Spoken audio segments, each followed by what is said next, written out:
जय Hind and hello guys, स्वागत है आपका आपके अपने YouTube चैनल ज्ञानदेह होस्ट में। और इस वीडियो में मैं आपको बताने वाला हूं यूपी टेट ऑनलाइन फॉर्म 2026 के बारे में, जहां पर आपको लेटेस्ट अपडेट के साथ में सभी प्रॉब्लम के हल सहित फॉर्म कैसे फिल करना है इसके बारे में पूरी जानकारी दी जाएगी।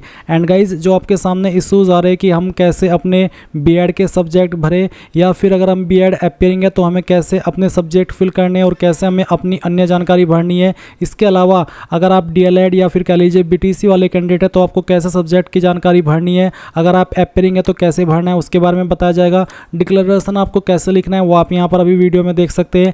एंड गाइज, यहाँ पर जो आपकी मार्कशीट है, अगर आपको कॉलेज वाली नहीं मिली है जो कि ओरिजिनल होती है, तो वो आप उसकी जगह पर जो ऑनलाइन वाली मार्कशीट है इंटरनेट वाली, जब आपने रिजल्ट चेक किया था जो आप तब देखते हैं, अभी आप वीडियो में देख भी सकते हैं इसका डेमो, आप ये वाली अपलोड कर सकते हैं। इस वीडियो के अंदर सभी जानकारी बहुत ही अच्छे से एक्सप्लेन की जाएगी ताकि आपसे फॉर्म भरने में कोई भी मिस्टेक ना हो। एंड गाइज, यहाँ पर जो आपको दूसरा मौका मिला है, इस दूसरे मौके का फ़ायदा उठाइए क्योंकि आपकी लास्ट डेट बढ़ा करके अब 3 मई 2026 कर दी गई है और इसमें भी आपके पास ज़्यादा समय बचा नहीं है, 5-6 दिन ही बचे हुए हैं। जल्दी से जल्दी जितना जल्दी हो सके फॉर्म को भर लीजिए। अब चलिए बताता हूँ कि कैसे आपको इस फॉर्म को भरना है।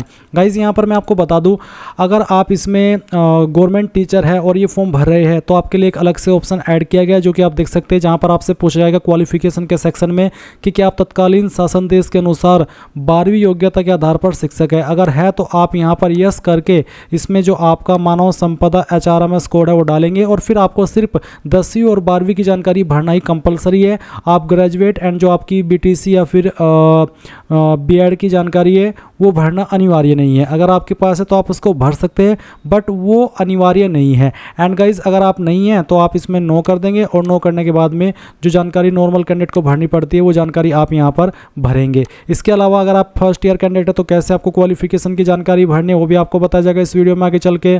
और अगर आप फर्स्ट ईयर के अलावा किसी अन्य ईयर के अंदर है तो कैसे जानकारी भरनी है वो भी आपको बताया जाएगा। तो वीडियो को आपको पूरा देखना है। अगर आपने अभी तक भी वीडियो को लाइक शेयर न किया हो तो कर दे और चैनल को सब्सक्राइब कर लेना। फिर जो लिंक वीडियो को डिस्क्रिप्शन में दिया है ये आप ओपन करेंगे, आपके सामने पूरी जानकारी आएगी।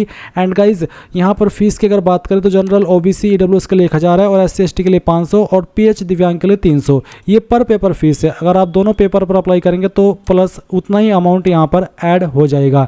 एंड अगर आपके फॉर्म के अंदर कोई गलती हो गई है तो आप 4 मई 2026 से लेकर के 8 मई 2026 तक करेक्शन कर पाएंगे। Exam date, exam city available और एडमिट कार्ड अवेलेबल की जो डेट है वो जो पहले डिसाइड की गई थी, जो पहले बताई गई थी, वही अभी भी रखी गई है। अब अगर आप अभी तक फॉर्म नहीं भरे हैं OTR से लेकर प्रिंट तक, तो आप क्या करेंगे, इंपॉर्टेंट लिंक के सेक्शन में आएंगे और applying online through OTR link, इसके ऊपर क्लिक करेंगे। अब गाइज, आगे बढ़ने से पहले मैं आपको यहाँ पर एक स्पेशल जानकारी देने वाला हूँ जो कि आपके लिए काफ़ी इंपॉर्टेंट होने वाली है। तो गाइज, मैं आपको बता दूँ कि टेक्स्ट बुक आपके लिए लेकर क्या है, टेक्स्ट बुक ग्रैंड पास सेल, ये आपकी चलने वाली है 28 से 30 अप्रैल 2026 तक। एंड गाइज, इसमें आपको ELD टेक्स्ट बुक पास जो कि पहले 1199 रुपये में मिलता था वो आपको सिर्फ 439 रुपये में मिलेगा। एंड अगर आप मेरे कोड GDH का इस्तेमाल करेंगे तो आपको तुरंत 12% की ऑफ मिल जाएगी। एंड गाइज, ये जो आपका एक पास है ये सभी एग्जाम पर चलेगा। इसमें pass pro plus pass pro max plus pass pro elite अब आपका एक सिंपल पास बना दिया है। अगर आप इस पास को लेते हैं तो गाइज, चाहे आप किसी भी एग्जाम की तैयारी कर रहे हो जैसे कि SSC UGC net UPSC RRB banking, सभी इसमें कवर हो जाएंगे। ये आपका फ्री अपग्रेड है। अगर आप पहले से इसमें एग्जिस्टिंग यूजर है, यानी कि पहले से आपने टेक्स्ट बुक का कोई पास ले रखा है, तो गाइज आप इसको बिना कोई चार्ज दिए अपग्रेड कर सकते हैं इस वाले पास के अंदर। और अभी एक सिंगल सब्सक्रिप्शन में सब कुछ मिल रहा है, ये आपको बाद में नहीं मिलेगा। इसमें आपका mock test, previous year paper, study notes, real time doubt support, unlimited live test, ranker test series, ये सभी आपको मिलने वाली है। तो गाइज, इस मौके का फ़ायदा उठाइए क्योंकि जैसा कि मैंने कहा कि ये मौके बार बार नहीं मिलते और इस सेल के चलते इसको ले लीजिए। इसको बाय करने का लिंक वीडियो को डिस्क्रिप्शन में दिया है, सिंपली उसके ऊपर क्लिक कीजिए और क्लिक करने के बाद में यहाँ पर आप इसको सिलेक्ट करके और आपका जो कोड है वो आप यहाँ पर देख सकते हैं ऑटोमेटिकली डाल दिया गया है। एंड एक क्लिक के अंदर आप इसको परचेज कर सकते हैं। परचेज करने में कोई इशू आए तो वो भी आप कमेंट के माध्यम से पूछ लीजिएगा। बाय करने का लिंक इसको वीडियो के डिस्क्रिप्शन में दिया गया है, जाइए और परचेज कर लीजिए। आपके सामने यहाँ पर ये पोर्टल आ जाएगा। यहाँ पर आ जाने के बाद में गाइज आपको बता दूं कि रिसेंटली यहाँ पर यूपी टेट ने आपका जो परसुइंग का ऑप्शन है उसके अंदर जो फर्स्ट ईयर है और अदर देन फर्स्ट ईयर है वो ऑप्शन ऐड कर दिया, क्योंकि आपकी बहुत सारी शिकायत आ रही थी कि सर परसुइंग का ऑप्शन तो ऐड कर दिया बट उसमें यहाँ पर ये मेंशन नहीं किया कि फर्स्ट ईयर वाले कैसे जानकारी भरे और जो लास्ट ईयर के अंदर है वो कैसे जानकारी भरे। तो फर्स्ट ईयर अगर आप सिलेक्ट करते हैं तो आपको वहाँ पर कोई जानकारी मेन वाली भरने की आवश्यकता नहीं है, और अगर आप अदर देन फर्स्ट ईयर वाला ऑप्शन सिलेक्ट करते हैं तो फिर गाइज आप यहाँ पर इसमें मैं आपको एक बार दिखाई देता हूँ। अगर आप यहाँ पर फर्स्ट ईयर सेलेक्ट करते हैं तो फिर आपको देख सकते हैं कि आपको सिर्फ कंपलसरी रूप में आपका यूनिवर्सिटी का नाम देना होगा, लास्ट सेमेस्टर सब्जेक्ट देने होंगे और किस साल के अंदर आप एक्सपेक्टेडली आपकी क्वालिफिकेशन पास कर लेंगे वो बताना है। Roll number, marksheet number, marks of 10, total marks ये भरने कंपलसरी नहीं है। और अगर आप अदर देन फर्स्ट ईयर यानी कि फर्स्ट ईयर कंप्लीट हो चुका है, सेकंड ईयर के अंदर हो या थर्ड ईयर के अंदर हो, तो फिर आपको यहाँ पर जो लास्ट ईयर सेमेस्टर है वो लास्ट सेमेस्टर सब्जेक्ट है वो भी देने हैं, साथ ही एक्सपेक्टेड पासिंग ईयर भी देना है, रोल नंबर भी देना है। रोल नंबर आप यहाँ पर फाइनल ईयर के अंदर का देंगे, यानी कि जो ईयर आपके कंप्लीट हो चुके हैं और जिस ईयर के अंदर आप आए हैं उसके पहले का जो रोल नंबर था वो आपको देना होगा। मार्कशीट नंबर देना होगा जो आपका मिल चुका है जिस ईयर तक का। उसके बाद में आपके मार्क्स ऑफ 10, अगर आप दो जो ईयर है वो कंप्लीट कर चुके हो या फिर आपका एक ईयर ही कंप्लीट हुआ है उसमें जो आपका मार्क्स ऑफ 10 था वो बताना होगा और टोटल मार्क्स देना होगा, और फिर यहाँ पर ऐड एंट्री के ऊपर क्लिक करके इसको ऐड कर देना होगा। ये इस तरह से ऑप्शन यहाँ पर ऐड कर दिए गए हैं। इसके अलावा आपको डॉक्यूमेंट्स कैसे अपलोड करने हैं वो आपको इस फॉर्म के अंदर आगे जानकारी दी जाएगी, और साथ ही गाइज यहाँ पर जो भी आपके इश्यूज थे वो यहाँ पर सभी प्रॉब्लम के हल सहित आपको जानकारी अच्छे से इस वीडियो के अंदर एक्सप्लेन की जाएगी। अब अगर आप इसमें एलिजिबल और आप ये फॉर्म भरने के लिए यहाँ पर पूरी तरीके से एक्साइटेड है, साथ ही नर्वस भी है और ये फॉर्म भरना चाहते हैं तो कैसे भरेंगे वो जान लीजिए। आप यहाँ पर इनिशियलाइज OTR ID इसके ऊपर क्लिक करेंगे। अब आपको यहाँ पर आपका पूरा नाम 10th के सर्टिफिकेट के अकॉर्डिंग फिल करना है, फिर आपको इस नाम को दोबारा डाल करके वेरीफाई कर देना है। इसके बाद आप यहाँ पर आपका जो फादर नेम है वो भी एंटर कर देंगे 10th के सर्टिफिकेट के अकॉर्डिंग, और फादर नेम को दोबारा डाल करके वेरीफाई भी कर देंगे। इसके बाद आप देखेंगे मदर नेम, तो आपको आपकी माताजी का नाम देना है, माताजी का नाम दोबारा डाल करके वेरीफाई करना है। डेट ऑफ बर्थ आपकी क्या है वो डे सेलेक्ट करेंगे, फिर यहाँ पर मंथ और उसके बाद में जो भी आपका ईयर है वो भी आपको यहाँ पर सेलेक्ट कर लेना है। फिर डेट ऑफ बर्थ को अगेन आप सेलेक्ट करेंगे और पहले आप यहाँ पर डे फिर मंथ और उसके बाद में जो आपका ईयर है वो सेलेक्ट कर लेंगे। इसके बाद आप आपका जेंडर सेलेक्ट करेंगे और जेंडर को भी दोबारा सेलेक्ट करके वेरीफाई कर लेंगे। ये डबल आपसे इन्फॉर्मेशन इसलिए ली जाती है ताकि अगर आप एक तरफ जानकारी भरते हुए गलती कर दे तो जब आप वही जानकारी दूसरी तरफ भरे तो आपको पता चल जाए कि हाँ यार गलती हो चुकी है, और इसका मतलब ये भी हो जाता है कि आपसे गलती से भी मिस्टेक न हो, इसलिए डबल इन्फॉर्मेशन आपसे ली जाती है। अब आप यहाँ पर ऑप्शन 2 पर आएंगे कॉन्टैक्ट आइडेंटिटी के ऑप्शन पर। तो इसमें आप क्या करेंगे, यहाँ पर 3 विकल्प है, एक है आधार कार्ड, दूसरा है ड्राइविंग लाइसेंस डायरेक्ट वेरिफिकेशन और पैन कार्ड डायरेक्ट वेरिफिकेशन। मैं आपको सजेस्ट करूंगा कि अगर आपका आधार है और आधार के अंदर आपकी वही इन्फॉर्मेशन है जो कि 10th के सर्टिफिकेट के अंदर है तो आप यहाँ पर पहले वाला माध्यम सेलेक्ट कर लेना। फिर यहाँ पर I confirm that I have completed 18 year of age, तो आप यहाँ पर इसको सेलेक्ट कर लेंगे।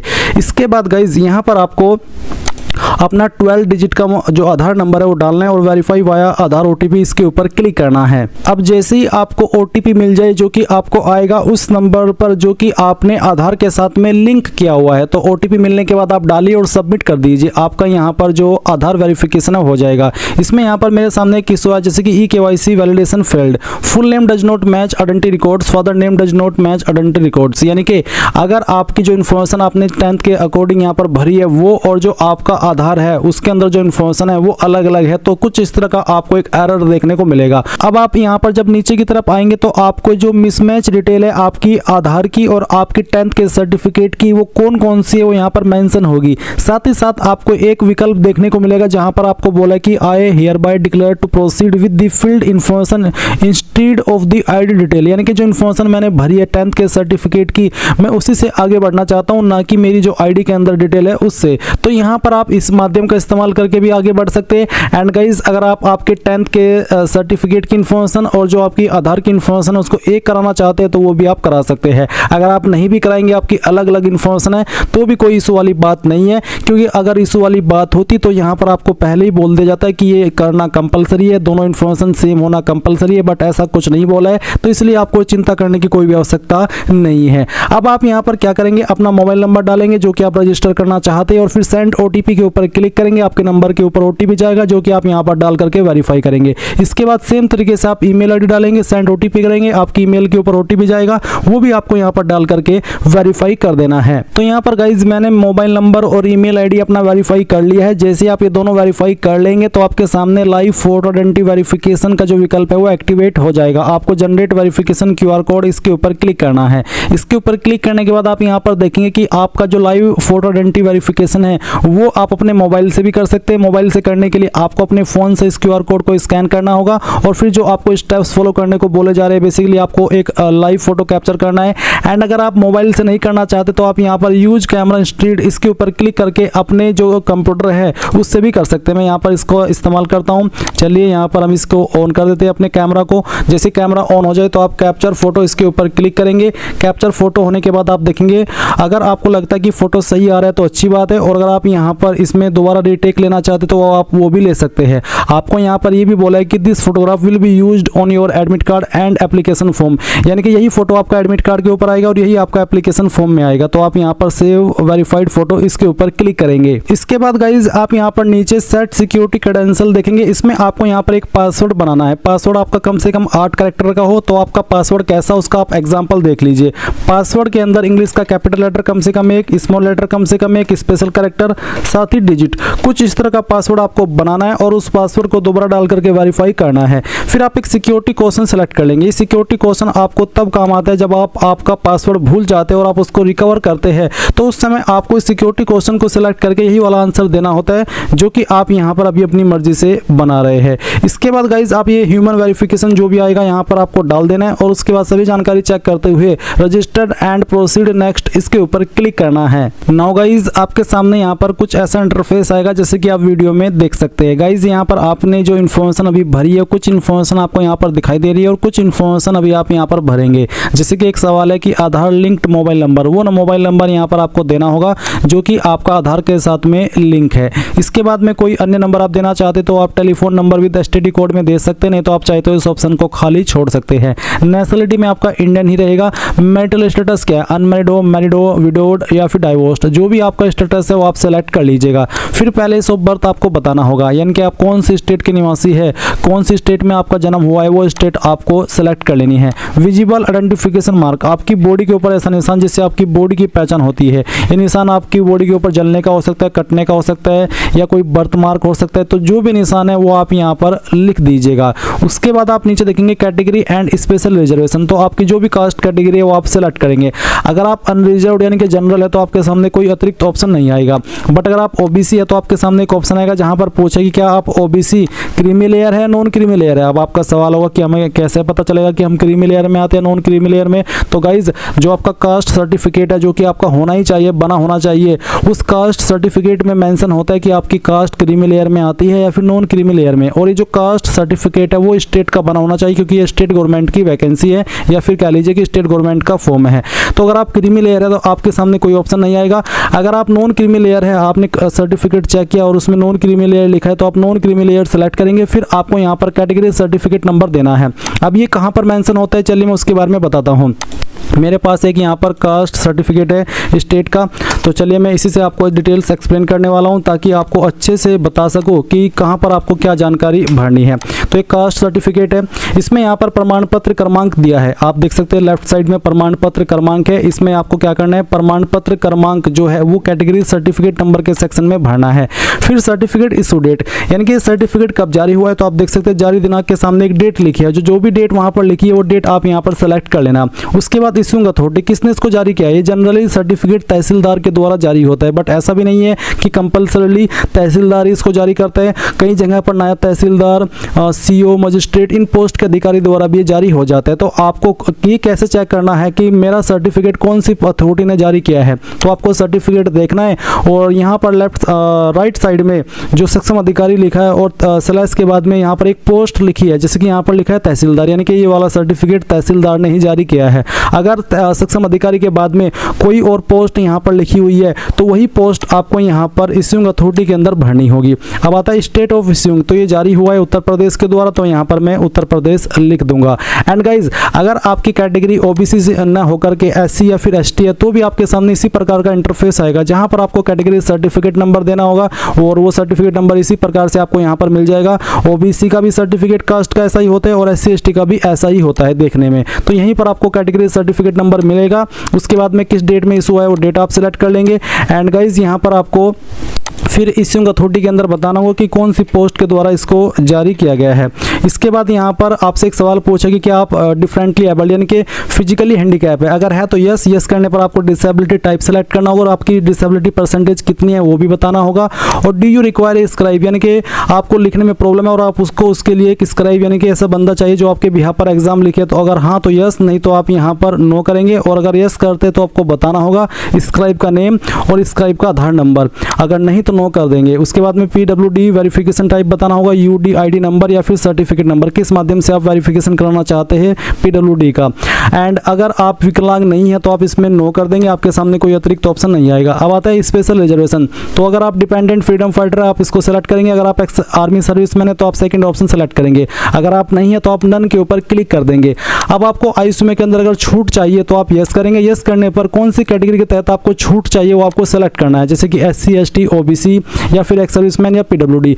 एससी एसटी को 5 साल की छूट मिलती है इसके अंदर और ओबीसी को 3 साल की। तो अगर आप एससी एसटी ओबीसी है और आप ओवर एज हो चुके हैं तभी आप यहाँ पर कैटेगरी सेलेक्ट करना। अगर आप ओवर एज नहीं हुए हैं, आपको कोई एज के अंदर अभी छूट नहीं चाहिए, तो सिंपली नो कर दीजिए और उसके बाद में आप यहाँ पर नीचे से नेक्स्ट स्टेप इसके ऊपर क्लिक करेंगे। अब गाइज, आपके सामने यहाँ पर एड्रेस डिटेल का सेक्शन आ चुका है। तो एक तरफ है आपका परमानेंट एड्रेस और दूसरी तरफ है कोरेस्पोंडेंस एड्रेस यानी कि प्रेजेंट एड्रेस। तो आपका जो भी परमानेंट एड्रेस है वो आप यहाँ पर फिल करेंगे, जैसे कि हाउस नंबर, बिल्डिंग, स्ट्रीट और इसके बाद में एड्रेस लाइन 2 में विलेज, टाउन, एरिया और लैंडमार्क। अगर आप कंफ्यूज हो रहे हैं कि यार मेरा तो हाउस नंबर नहीं है, मेरी बिल्डिंग नहीं है, मेरा स्ट्रीट नहीं है, मेरा टाउन इस तरह से, तो आप क्या करेंगे, सिंपली इन 3 लाइन के अंदर जो भी आपका एड्रेस है थोड़ा थोड़ा पार्ट आपके एड्रेस का इन तीनों लाइन के अंदर फिल कर देना। उसके बाद में आप यहाँ से आपकी स्टेट सेलेक्ट कर लेना, फिर आपकी जो भी डिस्ट्रिक्ट है वो डिस्ट्रिक्ट आप सेलेक्ट कर लेंगे। डिस्ट्रिक्ट आप यहाँ से सेलेक्ट करेंगे तो फिर आपको यहाँ पर आपका जो पिन कोड है वो भी डाल देना है। इसके बाद गाइज, अगर आपका परमानेंट एड्रेस और कोरेस्पोंडेंस एड्रेस यानी कि प्रेजेंट एड्रेस सेम है, अलग अलग नहीं है, तो आप इस बॉक्स को टिक कर देना। अगर अलग अलग है तो अनटिक करके अलग से भर देना, नहीं तो यहाँ पर टिक करके सेव एड्रेस एंड नेक्स्ट इसके ऊपर क्लिक करेंगे। अब गाइज, आपके सामने यहाँ पर एकेडमिक क्वालिफिकेशन का सेक्शन आ चुका है। यहाँ पर आपको इन्होंने एक नोटिस दिया जो कि अभी ऐड किया था, जब आपका ये फॉर्म शुरू हुआ था तब ये यहाँ पर इस तरह से नहीं आ रहा था। तो आपको अब यहाँ पर बोला जा रहा है कि एकीकृत पाठ्यक्रम में नामांकित अभ्यर्थी ग्रेजुएशन और ट्रेनिंग क्वालिफिकेशन दोनों में समान विवरण भरे, यानी कि अगर आपका ग्रेजुएशन है वो भी आप सेम डिटेल भर सकते हो उस वाले सेक्शन में भी, और जो ट्रेनिंग क्वालिफिकेशन का सेक्शन है उसमें भी आप यहाँ पर सेम इन्फॉर्मेशन भर सकते हैं। चलिए एक एक करके आपको बताता हूँ कि कैसे आपको भरना है। सबसे पहले आप एग्जाम लेवल में 10th सेलेक्ट कर लेंगे, फिर उसके बाद में बताएंगे कि 10th आपने कौन से बोर्ड के द्वारा किया, उस बोर्ड का नाम आपको यहाँ पर देना है। फिर किन सब्जेक्ट के साथ में आपने आपकी जो 10वीं है वो पास की है उन सब्जेक्ट के नाम आपको यहाँ पर एंटर करने हैं। जैसे कि एग्जाम्पल के लिए मैं यहाँ पर आपको ये 3 सब्जेक्ट लिख करके दिखाया हूँ, आप आपके 5 या फिर जो भी सब्जेक्ट थे चाहे 6 थे वो आप भरेंगे। ऐसा नहीं करना है कि आप बेस्ट ऑफ 4 या बेस्ट ऑफ 5 लिखे, आपको सभी सब्जेक्ट यहाँ पर मेंशन करने होंगे। उसके बाद आप पासिंग ईयर यानी कि किस साल के अंदर आपने पास कर ली थी वो साल आप यहाँ पर एंटर कर देना। उसके बाद में गाइज आप यहाँ पर देखेंगे रोल नंबर, तो जो भी आपका 10वीं का रोल नंबर था वो आप यहाँ पर एंटर कीजिए। उसके बाद आप देखेंगे मार्कशीट नंबर, तो ये मार्कशीट नंबर आपको आपका जो 10th का मार्कशीट है उसके ऊपर देखने को मिल जाएगा, वो नंबर आप यहाँ पर डाल देना। उसके बाद आपके नंबर किसके अंदर थे, परसेंटेज या सीजीपीए। अगर सीजीपीए था तो आपको यहाँ पर बोला है कि percentage will be calculated by multiplying obtained CGPA by 9.5, यानी कि इस आधार पर आपकी परसेंटेज कैलकुलेट की जाएगी। तो आपको बताना है कि 10 में से आपकी कितनी सीजीपीए आई थी, परसेंटेज फिर ऑटोमेटिकली कैलकुलेट कर ली जाएगी इस फॉर्मूला के तहत। अगर आपके नंबर परसेंटेज में है तो आप परसेंटेज सेलेक्ट करेंगे, उसके बाद में बताएंगे कि कितने नंबर आपको आए थे और फिर टोटल नंबर यहाँ पर डालेंगे और ऑटोमेटिकली आपकी परसेंटेज कैलकुलेट कर ली जाएगी। इसके बाद आप ऐड एंट्री इसके ऊपर क्लिक करेंगे। देन गाइज आप यहाँ पर देखेंगे कि आपकी 10वीं की जानकारी यहाँ पर इस प्रकार से ऐड हो चुकी है और आप यहाँ पर नीचे देख सकते हैं रिक्वायर्ड क्वालिफिकेशन में 10th क्वालिफिकेशन का जो सेक्शन है वो राइट चेक हो चुका है। अब आप 12th की इन्फॉर्मेशन भरेंगे तो सेम वे में यहाँ पर आपको इसमें इंटरमीडिएट सेलेक्ट कर लेना है, फिर बताना है किस बोर्ड के द्वारा आपने 12वीं की है, उसके बाद किन सब्जेक्ट के साथ में पास की है, उन सब्जेक्ट के नाम भी यहाँ पर आपको एक एक करके एंटर कर देने हैं। तो यहाँ पर डेमो के लिए मैं आपको 3 सब्जेक्ट के नाम ही फिल करके दिखा रहा हूँ। फिर आप यहाँ पर देखेंगे आपको बोला है कि पासिंग है तो किस साल के अंदर पास कर ली थी वो साल आपको यहाँ पर डाल देना है। फिर आपका रोल नंबर क्या था वो भी आपको यहाँ पर एंटर करना है। उसके बाद आता है मार्कशीट नंबर, तो आप यहाँ पर आपका मार्कशीट नंबर डाल देंगे और किसके अंदर आपके नंबर थे वो आप सेलेक्ट कर लेंगे। अगर परसेंटेज तो बताएंगे कि कितने नंबर आपको आए थे और उसके बाद में यहाँ पर टोटल नंबर डाल देने और आपकी परसेंटेज आ जाएगी। अब आप ऐड एंट्री इसके ऊपर क्लिक कर देंगे। इसके बाद गाइज आप यहाँ पर देखेंगे कि आपकी 10वीं और 12वीं की जानकारी भरी जा चुकी है और आप यहाँ पर रिक्वायर्ड क्वालिफिकेशन के सेक्शन में 10th और 12th का जो क्वालिफिकेशन है वो राइट चेक देख सकते हैं। अभी आपको ग्रेजुएशन की जानकारी भरनी है। अभी जानकारी आपको बहुत ही सावधानी से अच्छे से समझ करके ही भरनी है, क्योंकि जैसे कि मैंने कहा कि एक बार ही मौका मिलेगा। अगर आपने एक बार OTR सबमिट कर दिया तो बाद में एडिट आप करें या ना करें उसके बारे में भी कुछ क्लैरिटी मिली नहीं है। और अगर अच्छी बातें मिल जाती है तो आप में से जो कैंडिडेट गलती कर चुके हैं वो सही कर लेंगे। चलिए यहाँ पर आप ग्रेजुएशन सेलेक्ट कर लेते हैं।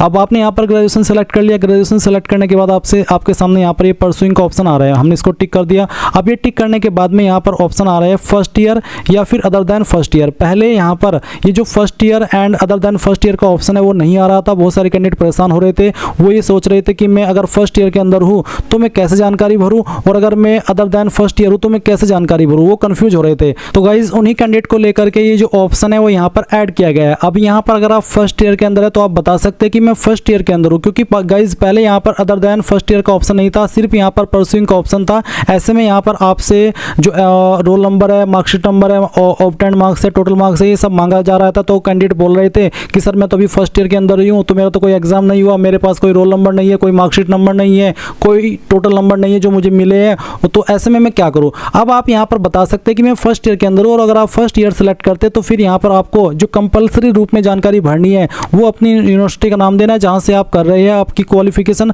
साथ ही लास्ट सेमेस्टर सब्जेक्ट। अब लास्ट सेमेस्टर सब्जेक्ट में आप अगर आप फर्स्ट ईयर के अंदर है तो आपने जो सब्जेक्ट लिए हैं वो सब्जेक्ट के नाम आप यहाँ पर दे सकते हैं और साथ ही एक्सपेक्टेड पासिंग ईयर, यानी कि जो आपकी क्वालिफिकेशन है वो आप कौन से ईयर तक पास कर लेंगे अगर उसमें बैक ना आए, वो ईयर आपको यहाँ पर बताना होगा। उसी के साथ में आपको यहाँ पर रोल नंबर, मार्कशीट नंबर और मार्क्स ऑब्टेन्ड और टोटल मार्क्स ये सब भरने की आवश्यकता नहीं है, आपको इनके बिना भी यहाँ पर जानकारी आगे बढ़ा सकते हैं। अब यहाँ पर ग्रेजुएशन जैसे कि मैंने सेलेक्ट कर लिया और परसुइंग सेलेक्ट किया और मैंने फर्स्ट ईयर सेलेक्ट किया। मैं आपको डेमो के लिए यहाँ पर दिखाता हूँ।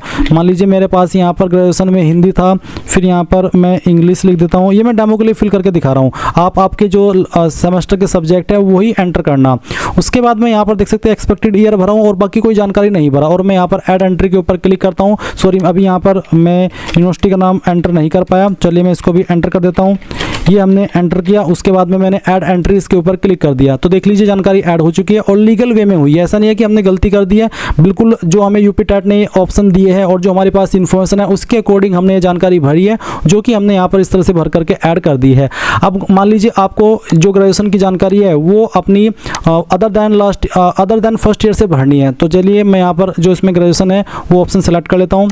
इस क्वालिफिकेशन को मैं डिलीट करता हूँ और अगेन यहाँ पर ग्रेजुएशन का ऑप्शन सेलेक्ट कर लेता हूँ। फिर मैं परसुइंग को सेलेक्ट करता हूँ। उसके बाद में अगर मैं other than first year select करता हूँ तो यहाँ पर अब मुझे यूनिवर्सिटी का नाम भी कंपलसरी रूप में भरना है, लास्ट सेमेस्टर सब्जेक्ट भी कंपलसरी रूप में भरने हैं, साथ ही एक्सपेक्टेड पासिंग ईयर भी कंपलसरी रूप में भरना है। रोल नंबर जो मेरा है वो मुझे यहाँ पर देना होगा। अब क्योंकि आपने अदर देन फर्स्ट ईयर चुना है तो इसका मतलब है कि एक ईयर तो आपका कंप्लीट हो ही गया होगा। तो आपका जो भी लास्ट ईयर का या फिर लास्ट सेमेस्टर का रोल नंबर है वो यहाँ पर आपको डाल देना है। अपना मार्कशीट नंबर डाल देना है जो मार्कशीट आपको मिल चुकी है, साथ ही आपका मार्क्स ऑब्टेन्ड डालना है जो नंबर आपको उस ईयर तक कंप्लीट हुए हैं और कितने में से हुई है वो आपको नंबर प्राप्त, वो टोटल नंबर डाल देने और परसेंटेज आपकी आएगी और आप ऐड एंट्री के ऊपर क्लिक करके इसको ऐड कर देंगे।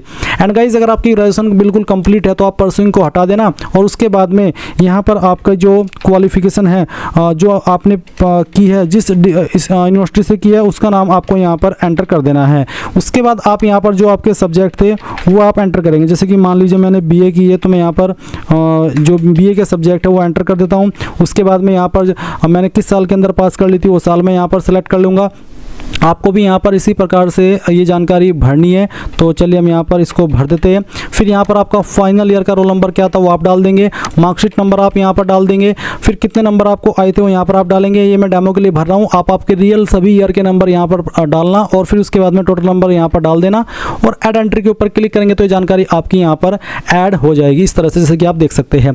अब 3 विकल्प कंप्लीट हो चुके हैं। अब आती है ट्रेनिंग क्वालिफिकेशन। तो ट्रेनिंग क्वालिफिकेशन में यहाँ पर आप बीएड या फिर डीएलएड की इन्फॉर्मेशन भरेंगे। तो आपको यहाँ पर भी देख सकते हैं कि परसुइंग का ऑप्शन दे दिया। अब मैंने परसुइंग सेलेक्ट किया क्योंकि बहुत सारे कैंडिडेट ऐसे हैं, तो मैं यहाँ पर परसुइंग सेलेक्ट करके फर्स्ट ईयर सेलेक्ट कर लेता हूँ अगर आप फर्स्ट ईयर के अंदर है। और सेम तरीके से आप जानकारी भरेंगे जैसे कि मैंने ग्रेजुएशन की जानकारी भर करके दिखाई है। इसमें आप यहाँ पर अगर फर्स्ट ईयर के अंदर है तो कंपलसरी रूप में आपकी यूनिवर्सिटी का नाम डालेंगे, जो आपने फर्स्ट ईयर के अंदर सब्जेक्ट ली है वो आप लास्ट सेमेस्टर सब्जेक्ट के सेक्शन में डाल देंगे, किस साल तक आपकी क्वालिफिकेशन पास हो जाएगी वो क्वालिफिकेशन का ईयर डाल देंगे, आपका roll number, marksheet number, marks obtain, total marks, ये सब डालना आपको अनिवार्य नहीं है। आप ऐड एंट्री के ऊपर क्लिक करके इसको ऐड कर सकते हैं। और आपको यहाँ पर एक इन्होंने इंस्ट्रक्शंस ये भी दे रखा है कि एकीकृत पाठ्यक्रम में नामांकित अभ्यर्थी ग्रेजुएशन और ट्रेनिंग क्वालिफिकेशन दोनों में समान विवरण भरे। यानी कि जो यहाँ पर इंटीग्रेटेड कोर्स कर रहे हैं या फिर किया है वो यहाँ पर जो ग्रेजुएशन का सेक्शन है वो और ट्रेनिंग क्वालिफिकेशन का जो सेक्शन है वो दोनों में आपको सेम इन्फॉर्मेशन भरनी है, अलग अलग इन्फॉर्मेशन नहीं भरनी है। अगर आपने जो आपकी क्वालिफिकेशन है वो इंटीग्रेटेड कोर्स से की है या फिर कह लीजिए कि आपकी जो वो आपका जो कोर्स है वो इंटीग्रेटेड कोर्स है। अब मैंने फर्स्ट ईयर का बताया, अब मैं यहाँ पर अदर देन फर्स्ट ईयर अगर सेलेक्ट करता हूँ तो फिर आप यहाँ पर यूनिवर्सिटी का नाम देंगे कंपलसरी रूप में, लास्ट सेमेस्टर सब्जेक्ट देंगे, किस साल तक पास हो जाएगी वो भरेंगे, आपका जो ईयर कंप्लीट हो चुका है या फिर जो सेमेस्टर कंप्लीट हो चुका है उसका रोल नंबर आप यहाँ पर डाल देंगे। उसके अलावा मार्कशीट नंबर क्या है, जो मार्कशीट आपको प्राप्त हो चुकी है वो, साथ ही कितने नंबर आपको आए हैं वो डालेंगे और कितने में से आए हैं वो डाल देंगे। ये जो नंबर मैंने भर करके दिखाया मार्क्स ऑब्टेन्ड और टोटल मार्क्स, ये वो नंबर है जो कि आपके जो सेमेस्टर कंप्लीट हो चुके हैं या फिर जो आपका ईयर कंप्लीट हो चुका है उसमें आपको प्राप्त हुए हैं। तो इस तरह से आप यहाँ पर ये जो जानकारी है वो भरेंगे। ये मैं डेमो के लिए आपको फिल करके दिखा रहा हूँ, आप आपकी रियल इन्फॉर्मेशन यहाँ पर भरेंगे एंड यहाँ पर मैं यूनिवर्सिटी का नाम भी दे सकता हूँ। और गाइज़ अगर आपकी जो क्वालिफिकेशन है बीएड या फिर डीएलएड ये कंप्लीट है तो गाइज़ आप यहाँ पर इसमें जो ट्रेनिंग क्वालिफिकेशन का सेक्शन आप सेलेक्ट किया है आप इसको परस्यूइंग को हटा करके फाइनल ईयर की तरह से जानकारी भर सकते हैं, जैसे कि अभी आपने ग्रेजुएशन के सेक्शन में भरी है। अब मैं यहाँ पर ऐड एंट्री के ऊपर क्लिक करता हूँ तो आप देख लीजिए कि एंट्री यहाँ पर इस तरह से ऐड हो चुकी है। तो आपको सारी चीज़ समझ आ गई। गाइज अभी आप यहाँ पर जो वीडियो में इन्फॉर्मेशन देख सकते हैं ये एक रियल इन्फॉर्मेशन है और मैंने ये जो फॉर्म है ये अपनी वाइफ का फिल किया है और आप यहाँ पर चेक कर सकते हैं कि मैंने किस तरह से जानकारी भरी है। आप देख सकते हैं कि 10th के जो सब्जेक्ट है वो तो यहाँ पर मैंने एज इट इज डाल दी है, जो भी 10वीं के अंदर सब्जेक्ट थे, और यहाँ पर बोर्ड नेम इस तरह से डाला है। अगर आपने यूपी बोर्ड लिखा है सिंपल तो भी कोई इशू वाली बात नहीं है, क्योंकि मैंने यहाँ पर फुल फॉर्म में लिखा है और आप इसको शॉर्ट फॉर्म में लिख सकते हैं। इसकी वजह से आपका फॉर्म रिजेक्ट या फिर ऐसा कुछ नहीं होगा। उसके बाद रोल नंबर डाल देना है, मार्कशीट नंबर, परसेंटेज, इस तरह से। फिर आती है ग्रेजुएशन। तो ग्रेजुएशन की इन्फॉर्मेशन आपको इस तरह से भरनी है। मान लीजिए आपकी ग्रेजुएशन के अंदर ज़्यादा सब्जेक्ट है तो आपको यहाँ पर जो उसके मेन सब्जेक्ट है वो लिखने हैं और उसके बाद में ईटीसी लिख देना है। ईटीसी से मतलब है और भी जो अदर सब्जेक्ट है वो उसमें सब आ जाते हैं, क्योंकि इन्होंने यहाँ पर लिखने के लिए जो सब्जेक्ट के सेक्शन में वर्ड लिमिट दी है वो वर्ड लिमिट आपकी 100 की है। और बहुत सारे कैंडिडेट कह रहे हैं कि सर हमारे बहुत सारे सब्जेक्ट है और उनके सब्जेक्ट के नाम भी काफ़ी बड़े बड़े हैं, तो ऐसे में हम यहाँ पर कैसे सभी सब्जेक्ट के नाम लिखे। और अगर हम उनको शॉर्ट फॉर्म में भी लिखना चाहे तो खुद हमें ही समझ में नहीं आएगा कि हमने कौन से सब्जेक्ट को क्या शॉर्ट फॉर्म दी है, क्योंकि उनकी शॉर्ट फॉर्म जो इंटरनेट है या फिर वैसे कहीं पर बोलने में ज़्यादातर यूज होती नहीं है, तो शॉर्ट फॉर्म समझ में नहीं आएगी। इसलिए हम यहाँ पर क्या करें, तो मैंने क्या किया है गाइज, आपको यहाँ पर मेन सब्जेक्ट लिखने हैं जितने आ रहे हैं और उसके बाद में ईटीसी लिख देना है। फिर आती है गाइज आपकी ट्रेनिंग क्वालिफिकेशन, जिसमें कि बीएड और डीएलएड के सब्जेक्ट आते हैं। अब मैंने यहाँ पर आपको वीडियो के अंदर दिखाता हूँ, ये एक डीएलएड का ही रिजल्ट है। आप देख सकते हैं 3rd सेमेस्टर सेमेस्टर का रिजल्ट है, अब इसमें कितने सारे सब्जेक्ट और कितने लॉन्ग इनके नेम हैं। इसी प्रकार से ये जो रिजल्ट है ये थर्ड सेमेस्टर का है, इसमें कैंडिडेट की बैक आई थी, फिर उसने एग्जाम दिया, उसके बाद में थर्ड सेमेस्टर क्लियर हो गया और यहाँ पर उन्होंने जो क्लियर है उसके साथ में आप देख सकते हैं पास है, और इसमें भी यहाँ पर आपके सब्जेक्ट मेंशन किए गए हैं। अब इतने सारे सब्जेक्ट लिखने पॉसिबल नहीं है, इसलिए गाइज यहाँ पर क्या करना है, आपको आपके जो सब्जेक्ट है, चाहे वो बीएड के हो, चाहे फिर आपके डीएलएड के हो, या कह लीजिए बीटीसी के हो, जो आपके कॉमन सब्जेक्ट जो कि आपके सभी सेमेस्टर में थे वो आपको यहाँ पर लिखने हैं, और जो अलग सब्जेक्ट बच जाते हैं जिनके लॉन्ग नेम है उसमें आपको ईटीसी लिख देना है। ईटीसी से वो सभी सब्जेक्ट कवर हो जाएंगे, और जब आपका डॉक्यूमेंट वेरिफिकेशन होगा तब ये चीज़ वहाँ पर क्लियर कर दी जाएगी, क्योंकि ये चीज़ तो उन्हें भी पता होगी जो आपका डॉक्यूमेंट वेरिफिकेशन करेंगे कि हमने 100 वर्ड की लिमिट दी थी, तो हम कैसे यहाँ पर कैंडिडेट इसमें इतने ज़्यादा वर्ड फिल करते। तो ये चीज़ आपको समझ में आ गई कि आपको मेन सब्जेक्ट यहाँ पर लिखने, चाहे आप बीएड वाले हो या फिर डीएलएड वाले हो, और उसके बाद में जो जगह बचेगी उसमें आपको ईटीसी लिख देना है। और रही बात मार्कशीट नंबर की, तो मार्कशीट नंबर आपको मिल जाएगा। अगर आप ये इंटरनेट वाली मार्कशीट यूज कर रहे हैं तो इसमें एक तो है रोल नंबर और दूसरा है आपका रजिस्ट्रेशन नंबर। तो गाइज आप मार्कशीट नंबर के अंदर रजिस्ट्रेशन नंबर डाल दीजिएगा, क्योंकि गाइज ये तो फिल करना सभी के लिए अनिवार्य है। आप देख सकते हैं चाहे आप यहाँ पर कुछ भी सिलेक्ट कर रहे हैं तो भी आपको यहाँ पर जो सब्जेक्ट है वो मेंशन करने हैं। अगर मैं आपको दिखाऊं, अगर मैं यहाँ पर सिलेक्ट करता हूँ ट्रेनिंग क्वालिफिकेशन, तो यहाँ पर आपसे मार्कशीट नंबर मांगे। अगर मैं परस्यूइंग में आऊँ और यहाँ पर मैं अगर फर्स्ट ईयर सेलेक्ट करूँ तो मार्कशीट नंबर कंपलसरी नहीं है, but other than first year में मार्कशीट नंबर कंपलसरी है। तो अगर आपको आपकी मार्कशीट मिल चुकी है, जो मिलती है कॉलेज से वो वाली मार्कशीट, तो आपको उस मार्कशीट के अंदर जो नंबर देखने को मिल रहा है मार्कशीट नंबर, वो आपको डाल देना है। अगर आपको वो मार्कशीट नहीं मिली है अभी तक के, आपके पास सिर्फ डिजिटल मार्कशीट ही अवेलेबल है जो कि मैंने यहाँ पर आपको वीडियो के अंदर दिखाई, तो फिर गाइज जो आपका रजिस्ट्रेशन नंबर है ये आप मार्कशीट नंबर के अंदर डाल सकते हैं, क्योंकि इसमें जो मार्कशीट नंबर है वो अवेलेबल नहीं होता है। और अगर आपको कॉलेज वाली मार्कशीट मिल चुकी है, जो कि आपको मिलती है जैसे कि मैंने आपको बताया आपके लास्ट सेमेस्टर की, तो आप यहाँ पर वो आपका मार्कशीट नंबर डाल दीजिएगा। उस पर मार्कशीट नंबर आपको नीचे की तरफ देखने को मिलती है, जहाँ पर लिखा होता है फेल पास, उसी के नीचे आपको मार्कशीट नंबर देखने को मिल जाता है। एंड रोल नंबर आप यहाँ पर अगर मान लीजिए अदर देन फर्स्ट ईयर में फिल कर रहे हैं तो आपका जो लास्ट सेमेस्टर का रोल नंबर था वो आपको यहाँ पर डालना है, और किस साल तक आपकी क्वालिफिकेशन पास हो जाएगी वो डाल देंगे, और जो मार्क्स आपको डालने हैं वो भी आपको लास्ट सेमेस्टर के ही फिल करने हैं और टोटल मार्क्स डाल देने हैं। और जो मैंने यहाँ पर ये इन्फॉर्मेशन भरी है ये कैंडिडेट की, इसकी जो क्वालिफिकेशन है वो ग्रेजुएशन भी और जो डीएलएड है वो भी कंप्लीट है, जो कि 2022 सेशन के अंदर कंप्लीट की थी। तो इन्होंने यहाँ पर क्या किया है, मैंने खुद से फॉर्म भरा है, तो मैंने यहाँ पर इसमें गाइज जो रोल नंबर है वो डाला है लास्ट ईयर का, और साथ ही जो मार्कशीट नंबर है वो डाल दिया है। अभी यहाँ पर फोर्थ ईयर की जो मार्कशीट है वो कंप्लीट वाली नहीं आई है, तो ऐसे में मैं यहाँ पर डिजिटल मार्कशीट यूज करने वाला हूँ। तो गाइज आपको भी ऐसा ही करना है, और आई होप आपको यहाँ पर ये जो चीज़ें हैं वो समझ आ गई होगी। जैसे ही आप यहाँ पर सभी चीज़ें इस तरह से यहाँ से सीख करके भर ले, तो आपको क्या करना है, आप यहाँ पर नीचे प्रोसीड नेक्स्ट इसके ऊपर क्लिक करेंगे। इसके बाद गाइज आपके सामने पूछा कि क्या आप जुड़वा भाई बहन हो, अगर हाँ तो आप यस करेंगे। यस करने पर आपको जुड़वा का जेंडर बताना है और उसका जो नाम आधार कार्ड के अंदर है वो बताना है। क्या वो भी एग्जाम दे रहा है, अगर हाँ तो यस, नहीं तो आप नो करेंगे। अगर यस करे तो उसकी आईडी या कोई भी एक सिलेक्ट करके उसका आईडी का नंबर देना होगा।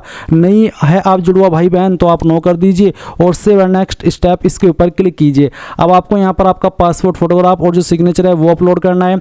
आपको यहाँ पर सिंपली ध्यान रखना है कि आपका फोटो का साइज 30 से 300 KB के बीच में और सिग्नेचर का साइज 10 से 200 KB के बीच में होना चाहिए। सिलेक्ट फाइल के ऊपर क्लिक करेंगे और जहां पर भी आपकी फाइल है, चाहे वो मोबाइल में या फिर कंप्यूटर में, उसको सिलेक्ट करके अपलोड के ऊपर क्लिक करेंगे तो आपकी फाइल यहां पर आ जाएगी।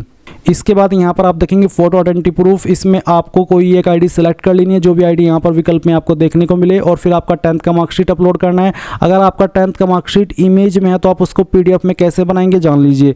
गूगल के अंदर आना और सर्च करना इमेज टू PDF। पहले वाली वेबसाइट जो आएगी इसको ओपन कर लेना, सिलेक्ट JPG इमेजेस इसके ऊपर क्लिक करना, और जो आपको इमेज बनाना है, इमेज आपको PDF में बनाना है, वो इमेज आप सिलेक्ट करेंगे। जैसे कि डेमो के लिए मैं इसको सिलेक्ट करता हूँ, ओपन करता हूँ, कन्वर्ट टू PDF के ऊपर जैसे ही क्लिक करेंगे तो ये फाइल आपकी PDF के अंदर कन्वर्ट हो जाएगी, और फिर आप यहाँ पर उस फाइल को अपलोड कर देंगे। इसके बाद आप 12वीं की मार्कशीट सेम तरीके से अपलोड करेंगे, ग्रेजुएशन की मार्कशीट आप अपलोड करेंगे। फिर यहाँ पर आपको देखने को मिलेगा हैंड रिटन डिक्लेरेशन। इसमें बहुत सारे कैंडिडेट का डाउट है कि क्या हम इसको दोनों लैंग्वेज में लिखे, तो गाइज आप इसको हिंदी में लिख सकते हैं और इंग्लिश में भी लिख सकते हैं। कोई एक लैंग्वेज में ही लिखना अनिवार्य है, दोनों में लिखना कंपलसरी नहीं है। ये आपको यहाँ पर रेफरेंस के लिए दिया है ताकि बहुत सारे कैंडिडेट इंग्लिश में लिखना चाहे तो इंग्लिश में लिख सकते हैं। वैसे आप इसको हिंदी में ही लिख लिखिएगा, भले ही आपकी मेन लैंग्वेज इंग्लिश भी क्यों ना हो। और आप इसको एक कोरे कागज़ पर लिखेंगे, उसको स्कैन करेंगे फाइल को, और वो फाइल फिर यहाँ पर आपको अपलोड कर देनी है। वैसे इनको डिक्लेरेशन के बारे में एक चीज़ बताऊँ, इन्होंने ऑफिशियल तरीके से जो वीडियो आपको प्रोवाइड कराई है सब्जेक्ट फिल करने की, उसमें इन्होंने कोई भी अच्छे से नहीं बताया कि कहाँ पर क्या सब्जेक्ट भरना है, और ऐसी इन्फॉर्मेशन आपको यूट्यूब के ऊपर भी देखने को नहीं मिल रही। और जो ये डिक्लेरेशन लिखवा रहे हैं उसमें ये साफ साफ लिखवा रहे हैं कि हम जो इन्फॉर्मेशन भर रहे हैं वो हमारे अकॉर्डिंग सही है, और अगर जांच उपरांत वो इन्फॉर्मेशन सही नहीं पाई गई, असत्य पाई गई या गलत पाई गई, तो ऐसे में हम आपका जो फॉर्म है वो भी निरस्त करेंगे, साथ ही साथ आपके ऊपर वैधानिक कार्यवाही भी करेंगे। और ऐसा अधिकार आप ही उन्हें दे रही है डिक्लेरेशन लिख करके। तो कहने का ये मतलब है कि जब आपका डॉक्यूमेंट वेरिफिकेशन होगा और जो आप यहाँ पर सब्जेक्ट की डिटेल भर रहे हैं या फिर जो भी इन्फॉर्मेशन आप भर रहे हैं और वहाँ पर कोई गलती आपसे हो गई, जो कि मैंने तो अपनी तरफ से बेस्ट दिया है, सभी इन्फॉर्मेशन अच्छे से एक्सप्लेन किया, बट इन्होंने तो नहीं बताया कि नहीं कि यहाँ पर आपको अच्छे से इन्फॉर्मेशन भरनी है, यहाँ पर ये भरनी है, ताकि कैंडिडेट वो सीख करके अच्छे से फॉर्म भरे, कोई फॉर्म के अंदर गलती ना हो। बट इन्होंने क्या कर लिया कि पहले अपनी आपको एक अथॉरिटी दे दी है कि अगर किसी भी, मान लीजिए एग्जाम तो आपका क्लियर हो ही जाएगा, डॉक्यूमेंट वेरिफिकेशन तो आपका सबसे बाद में ही होगा, तो उस पॉइंट पर ये आपको बाहर भी कर सकते हैं, और इसकी अनुमति आपसे खुद ही ये ले रहे हैं, क्योंकि आपने पहले ही कह दिया। ये बोल देंगे कि आपने सब्जेक्ट में इस तरह से नहीं भरा, इस तरह से नहीं भरना था, आपने गलती कर दी, हम आपको रिजेक्ट कर देते हैं। तो ऐसा ये पहले ही लिखवा दे रहे हैं, जबकि इन्हें ये लिखवाना तब इनका बनता था जब ये आपको अच्छे से समझाते वीडियो के माध्यम से कि यहाँ पर इस तरह से ये सब्जेक्ट भरना है, अगर आपके पास सब्जेक्ट में लिखने की जगह नहीं है तो आपको ये करना है। बट ऐसा इनकी तरफ से कोई ऑफिशियल आंसर है नहीं। तो ऐसे में गाइज चलिए आगे चल करके क्या होगा वो तो देखा जाएगा, बट आई होप किसी के साथ में भी ऐसा ना हो जिसका एग्जाम क्लियर हो जाए और जो इन्फॉर्मेशन यहाँ पर आप लोग भर रहे हैं, जितने अच्छे से भर रहे हैं, वो आपकी एक्सेप्ट कर ली जाए। इसके बाद गाइज आप यहाँ पर जो आपका ट्रेनिंग सर्टिफिकेट है, जिसमें कि आप BEd DLEd का सर्टिफिकेट अपलोड करेंगे। अगर आपके पास यहाँ पर आपकी क्वालिफिकेशन कंप्लीट नहीं है तो जो आपका लास्ट सेमेस्टर का मार्कशीट है वो आप यहाँ पर अपलोड कर देंगे। इसके बाद आप proceed to preview and submit, इसके ऊपर क्लिक करेंगे। अब गाइज जो भी जानकारी आपने शुरू से लेकर अभी तक भरी है इस OTR के अंदर, वो सभी आपके सामने है। आप एक एक करके सभी जानकारी को चेक करेंगे। अगर आपको किसी भी सेक्शन की जानकारी गलत लग रही है, कोई इन्फॉर्मेशन गलत है, कोई डिटेल्स गलत है, कोई स्पेलिंग मिस्टेक है, तो आप उसी सेक्शन को एडिट के ऊपर क्लिक करके एडिट कर लेंगे। और अगर आपको लगता है कि सभी जानकारी सही है तो फिर नीचे की तरफ आएंगे, यहाँ टिक करेंगे, ऊपर टिक करके कंप्लीट OTR प्रोफाइल, इसके ऊपर क्लिक कर देंगे। अब आप यहाँ पर यूपी टेट 2026 देख सकते हैं। आपको अप्लाई नाउ के ऊपर क्लिक करना है। देन गाइज आपको अप्लाइड फॉर में सेलेक्ट करना है कि आप प्राइमरी लेवल पर अप्लाई करना चाहते हैं। अगर आप इस पर अप्लाई करना चाहते हैं तो आप पहले वाला ऑप्शन सेलेक्ट कर लेंगे।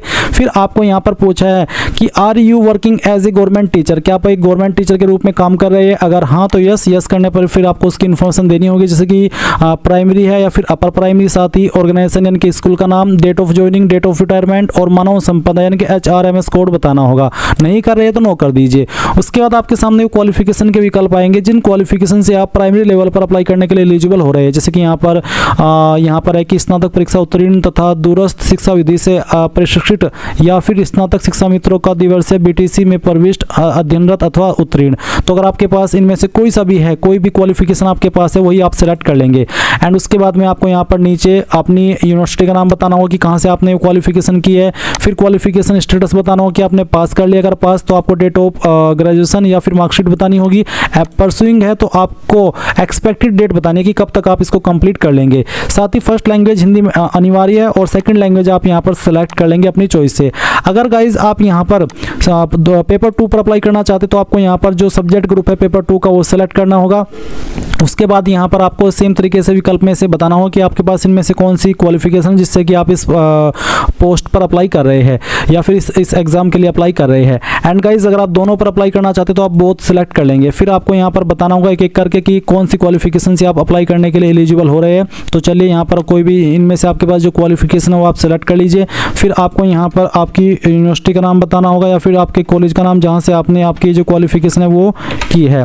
तो इस तरह से आपको यहाँ पर जानकारी देनी होगी। इसके बाद क्वालिफिकेशन स्टेटस बताना होगा, पास या परसुइंग। मैंने बता दिया कि पास वालों को कैसे भरना है और परसुइंग वालों को कैसे भरना है। इस तरह से आप यहाँ पर इस जानकारी को भर देंगे। एंड नीचे अगर आप पेपर 2 पर भी अप्लाई करें तो उसकी क्वालिफिकेशन भी सिलेक्ट कर लेंगे। फिर यहाँ पर आपको आपकी जो यूनिवर्सिटी है उसका नाम भी आपको एंटर करना होगा, ऐसे ही जैसे कि अभी आपने पेपर फर्स्ट का भरा है। उसके बाद में आपको स्टेटस बताना होगा। फिर डेट ऑफ ग्रेजुएशन की जो है वो बतानी होगी इस तरह से। फिर उसके बाद में कितने नंबर आपको आए थे वो यहाँ पर आप डालेंगे। मैं नंबर जो भर रहा हूँ वो डेमो के लिए भर रहा हूँ, आप आपके रियल यहाँ पर जो नंबर है दोनों ईयर के मिला करके वो भर देना। उसके बाद में आपकी जो लैंग्वेज है सेकंड वो आपको सेलेक्ट कर लेनी है। उसके बाद आप यहाँ पर देख सकते हैं कि सभी विकल्प आपने भर दिए हैं। अब आप क्या करेंगे, आप नीचे की तरफ आएंगे और सेव एंड नेक्स्ट के ऊपर क्लिक कर देंगे। इसके बाद यहाँ पर paper first essential qualification marksheet, paper first पर अप्लाई करने के लिए जो इसेंशियल क्वालिफिकेशन की मार्कशीट है, जैसे कि आपका डिग्री सर्टिफिकेट जो क्वालिफिकेशन चाहिए, जैसे कि 2 वर्ष से DLED BTC या राष्ट्रीय अध्यापक शिक्षा परिषद उत्तर प्रदेश शासन से जारी, वो आप यहाँ पर अपलोड करेंगे। तो इसके ऊपर क्लिक कीजिए, फाइल सेलेक्ट कीजिए, ओपन कीजिए और अपलोड के ऊपर क्लिक करके इसको अपलोड कर दीजिए। सेम वे में अगर आप पेपर 2 पर अप्लाई करें, इस पर अप्लाई करने के लिए B.Ed की योग्यता मांगे, तो जो आपका B.Ed का मार्कशीट या सर्टिफिकेट है वो आप अपलोड करेंगे। फाइल सेलेक्ट कीजिए, अपलोड के ऊपर क्लिक कीजिए और इस तरह से अपलोड कर दीजिए। अब आप प्रोसीड टू प्रीव्यू इसके ऊपर क्लिक करेंगे। देन गाइज आपने जो भी जानकारी शुरू से लेकर अभी तक भरी है वो अगेन आपके सामने, आप एक एक करके सभी जानकारी चेक करेंगे, यहाँ पर टिक करेंगे और confirm and proceed to payment इसके ऊपर क्लिक करेंगे। अब आपके सामने कुछ ऐसा इंटरफेस आएगा, आप यहाँ पर किस पेमेंट गेटवे के माध्यम से फीस जमा करना चाहते हैं, SBI ePay या फिर ICICI, तो जिस भी माध्यम से चाहते हैं वही आप सेलेक्ट करेंगे और पे नाउ वाया उसके ऊपर क्लिक कर देंगे। देन आपको पेमेंट का जो मेन पेज है उसके ऊपर ट्रांसफर किया जाएगा। अगर आप UPI के माध्यम से फीस पे करना चाहते हैं, जनरेट QR के ऊपर क्लिक कीजिए, ये QR कोड ही जनरेट होगा, आप इसको स्कैन करके अपनी फीस जमा कर दीजिए। जैसे ही फीस जमा हो जाएगी तो आपको कुछ नहीं करना, ऑटोमेटिकली आपको इसी पेज पर ट्रांसफर किया जाएगा जहां से आपने फॉर्म फिल करना स्टार्ट किया था और आप अपने फॉर्म का जो फाइनल प्रिंट आउट है वो ले पाएंगे। इस तरह से गाइज आप लोग यूपी टेट ऑनलाइन फॉर्म 2026 भर पाएंगे। आई होप ये प्रोसेस आपको पसंद आया होगा। अगर कोई सवाल डाउट रह गया हो तो कमेंट के माध्यम से पूछ लेना। Thanks for watching. जय